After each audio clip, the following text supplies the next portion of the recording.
Today, society is being inundated with messages of white privilege, critical race theory, and terms such as intersectional and cultural appropriation. It's all part of what's been termed woke ideology. Much of the media and academia thinks that it's much needed, while many everyday people aren't so sure. Joining us today is Barbara Kay. She's an award-winning columnist with the National Post. She recently wrote an article called Birth of a New Resistance, Parents Mobilized to Tackle Woke Ideology. Such a long title. She joins me today through Zoom from Montreal. Barbara, welcome to the show.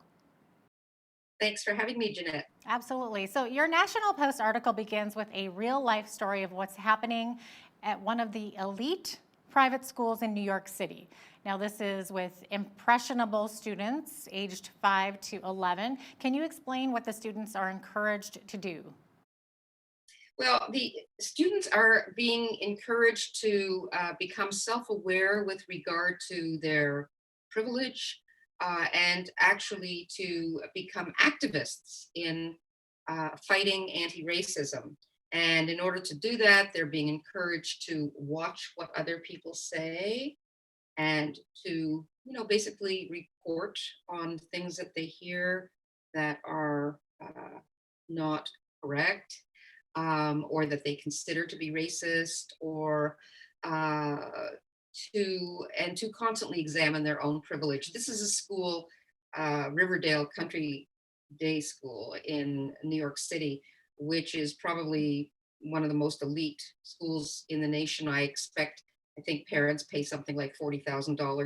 This is an elementary school per year. Wow. Uh, yeah, for their child to go there. And there is diversity in these schools, by the way, because they do give scholarships and they do give, so it's not like they're only white children in the school.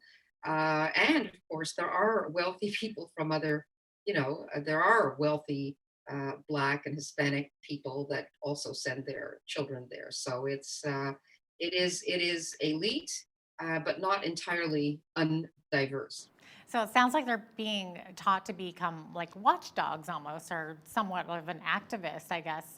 Yes, yes, that is part of being woke, is making sure that you monitor the speech of other people.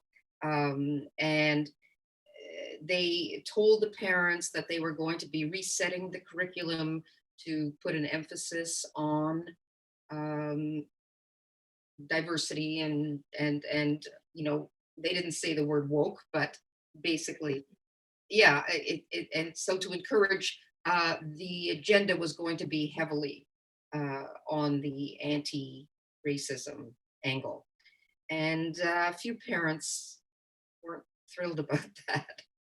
Oh, I'm sorry, I left out one of the best things. That was that they were going to encourage the parents to bond with each other in terms of their affinity group, meaning they were going to help the parents to organize friendships amongst people of their own um, affinity, or basically color, or ethnicity. And one parent was very upset about this because he is half Mexican in combination with an indigenous side of him, and half Jewish. And he does not, yes, I mean, and he does not consider himself, he didn't, not looking for an affinity group because he feels he's a typical American, Yeah. is what the way And he I feels. was just going to say, and aren't Americans like it's a melting pot, right? They're kind of Well, encouraged to it used be, to be, yeah, it used yeah, to be. it used to be. So it seems like that's kind of almost counterintuitive. Well, uh, it is for people a certain age. I mean, you think when people say the word racism to people of, certainly of my generation, we think of Martin Luther King, who said we should be judged by the content of our character, not by the color of our skin. And that was our idea of being anti-racism. Yes, treat everybody like an individual. Now we've come full circle to treat people only according to the color of their skin or their ethnicity, or their disability, or their whatever box they fit into. And the person, his name is Brian Bartning, who took radical exception to this, his wife is from the Soviet Union. And she grew up, she remembers as a child being encouraged to snitch on her parents to the authorities, and once almost got her parents into trouble by saying, repeating something that they had said. I mean, she understands. Plus, she had her identity stamped into her passport and not in a good way. So she, both of them, very put off by this. But when they brought their concern to the headmaster or the headmistress, I'm sorry, I forget, they were told, they got a letter saying maybe you should think about whether this is the right school for your child. In other words, if you don't like it, leave. And this kind of attitude is not specific to this school. This is very representative of what's going on around the nation.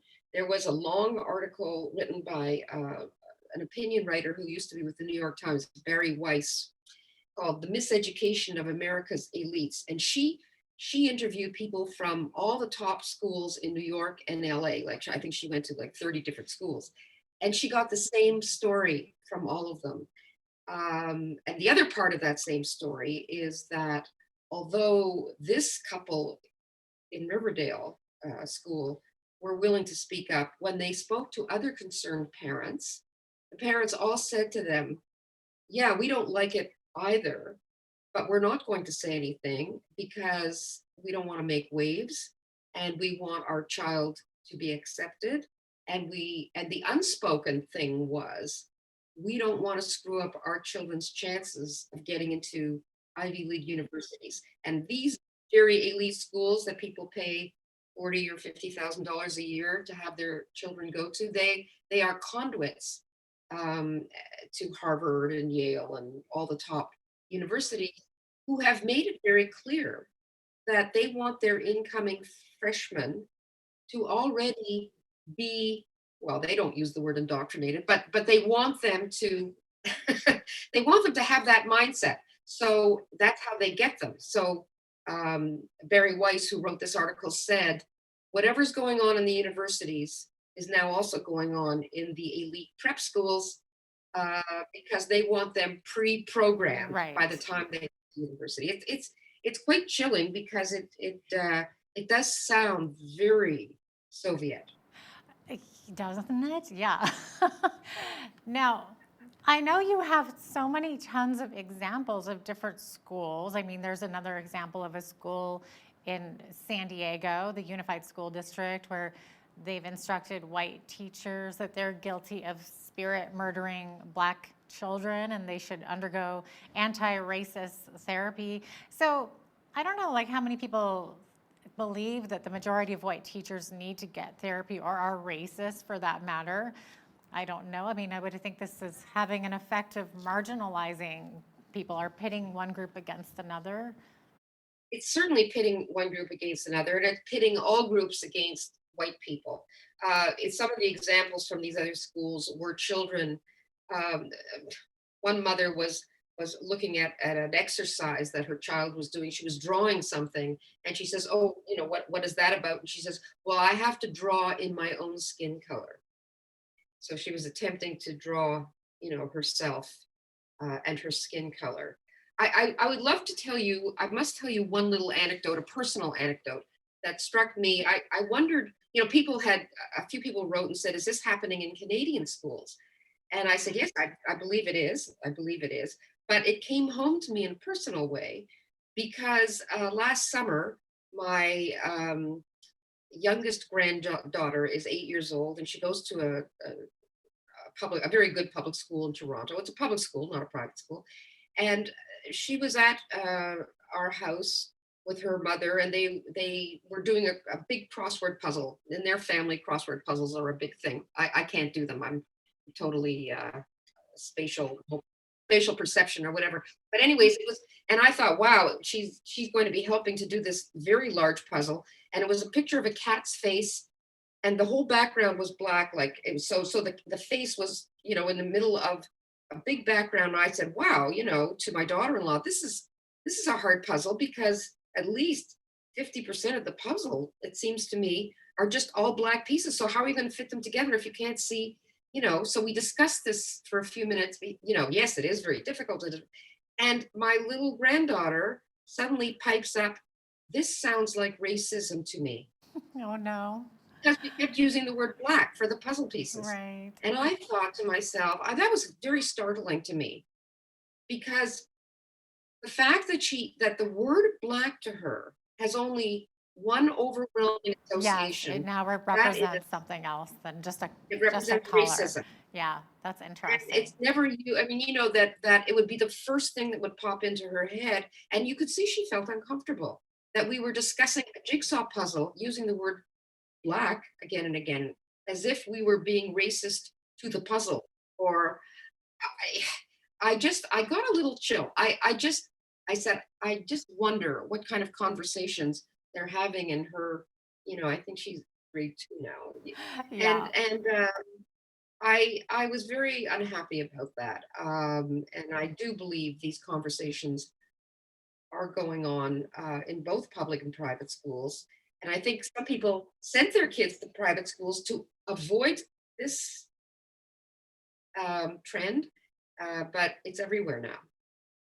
Okay, so like we are running out of time, but I really want to get to the heart of the matter, which is the parents that are deciding to fight back against this. They have a group called FAIR, right? So FAIR, which stands for the Foundation Against Intolerance and Racism. So can you tell us what kinds of people are on this group, on this board, and what are their goals? All right. The first thing I'm going to do, since we're running out of time, is to suggest that it's a wonderful thing that this parent, Mr. Bartning, started. And the website is fairforall.org. And I would encourage you to go to that website and look at their illustrious board of advisors. There's 31 people. About a third of them, I would say, are Black, Hispanic, or Jewish, or some other ethnicity. It's a very representative American group of people, and all of them, like Steven Pinker and Megan Kelly is on it, and this Barry Weiss is on it. John McWhorter. There are some Black conservative intellectuals who I follow and have just the highest regard for, and they're all accomplished, writers, entrepreneurs, scientists. So this is a very solid group of people, and what they are going to do. One of their primary goals is to help parents who are concerned but who feel that they are isolated. They're afraid to speak up. They're afraid to be the only one. They want to help people form small groups so that they can put pressure on these schools as groups. One individual, you saw Mr. Bartning, was asked if maybe he should think about taking his child out of the school. Well, if 10 parents came up to them out of a class of 30, then they couldn't very well say, why don't you 10 take your kids out of the school? And they are going to help with legal, to make some of these cases really are quite unconstitutional, what is happening. And they would like to see some of these cases go to the Supreme Court of children being compelled, say, to take unconscious bias training, or there's lots of things that could be cited as unconstitutional and declared unconstitutional. And that would really put a monkey wrench into the works of these activist agendas. They have all kinds of programs they'd like to do. So I would only encourage your audience to tune into their website. It's all explained there. They are Martin Luther King fans, like I am, and you are, I'm sure.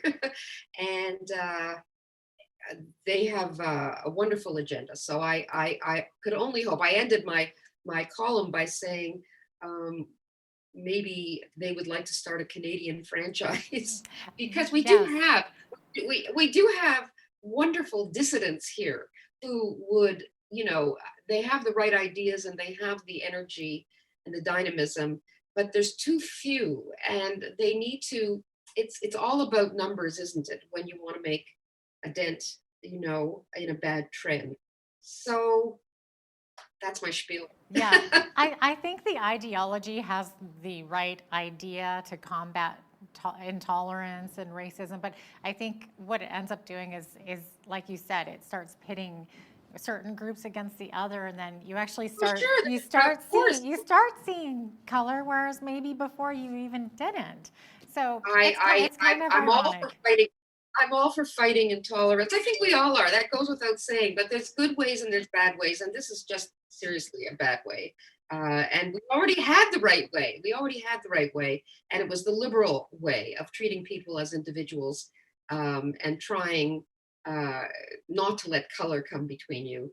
This is insisting on having color come between us, and it's a surefire recipe for resentment amongst those who are told they have the original sin of racism that they can never, ever really get rid of.